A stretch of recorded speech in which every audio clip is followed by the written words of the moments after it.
There's going to be a lot of issues coming out of what's happened in the last week, but one of them is going to be that chains of transmission will have become lit from these gatherings. And Minnesota, one of the hard-hit states by the protests where you've seen large mass gatherings, that state has been seeing an uptick in cases to begin with. Even before these protests started, we saw rising hospitalizations in that state. So this country isn't through this epidemic. This is continuing to expand, but at a much slower rate. But it's still expanding, and we still have pockets of spread in communities that aren't under good control.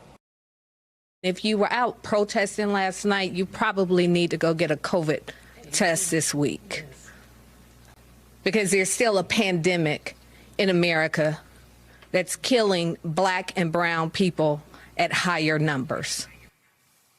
The mayor of Atlanta, and before that, former FDA Commissioner Scott Gottlieb on the potentially deadly consequences of large protests during the coronavirus pandemic. Joining us now, Morning Joe Chief Medical Correspondent Dr. Dave Campbell. Dr. Dave, I'm sure we weren't the only ones thinking this, watching this all unfold, and these people, you know, very close to each other, some of them obviously scuffling and having physical interactions. How possible is it that there will be a few, if not more, coronavirus cases out of these protests that turned into riots? Yeah, you're right. Everybody across the country was watching this unfold with the same question in their mind. And all the experts so far that I've interacted with do believe that we will see a spike.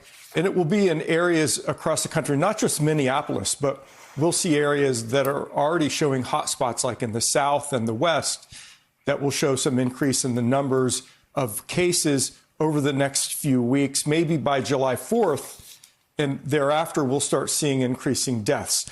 It's important to remember that there is a difference between being inside and outside, and there's a great difference between having a face covering on or not having a face covering on. So the little bit of good news, Mika, would be that the protests are outside. But I wouldn't take that example too far, because many closely quartered individuals are going to spread aerosols and droplets. And we already know that talking spreads this droplet by about 6 feet, coughing by about 12 feet, sneezing by about 18 feet.